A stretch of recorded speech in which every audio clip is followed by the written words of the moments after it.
இது ஒரு பிரைவேட் ஆல்பமாக இருந்தாலும் அதுக்குள்ளே வந்து ஒரு சிஆர்பிஎஃப் பற்றி ஒரு வாழ்வியல் சொல்லப்பட்டிருக்கு. அதை இயக்கி இருக்கவரும் ஒரு சிஆர்பிஎஃப்பை சேர்ந்தவர். அந்த டிபார்ட்மெண்ட்டோட ஐஜி அவர்கள் டிஐஜி இன்னைக்கு இருக்கிறதுனால நான் தான் கொஞ்சம் அவர்கிட்ட சில கேள்விகளை முன்வைக்கலாம் அப்படின்றதுக்காக தான் அதை மாற்றினேன். ஏன்னா அவர் சார் வந்து வெளியில் ஒரு முக்கியமான வேலை இருக்குது போகணுன்னாங்க.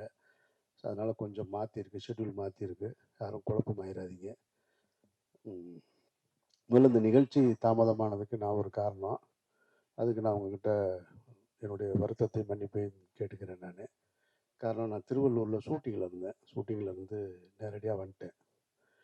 இந்த நிகழ்ச்சிக்கு வருவது வரைக்கும் என்ன நிகழ்ச்சின்னு எனக்கு தெரியாது. வழக்கம் போல் நான் இங்கே வந்த உடனே ஃபரூக்கை கூப்பிட்டு முதல்ல என்ன ஃபங்க்ஷன் சொல்லுங்கள், உள்ளே கூப்பிட்டு போய் சொல்லுங்கள், போனால் தான் தெரியுங்க. ஃபரூக் எனக்கு தெரியும் ரொம்ப நாளாக.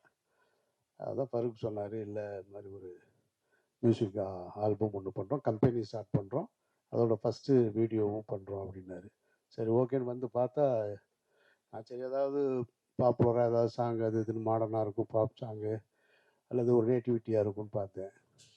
ஆனால் இங்கே வந்து பார்த்தா ஒரு சிஆர்பி ஒரு வீரனுக்கு வந்து குழந்தை பிறந்திருக்கிற செய்தி கேட்ட உடனே எனக்கு என்னோட பர்சனலாக என்னுடைய உறவுகளில் நடந்த நிகழ்வுகள் ஞாபகத்துக்கு வந்தது. அதனால தான் இந்த ஷெட்யூலை சின்னதாக சேஞ்ச் பண்ணியிருக்கு.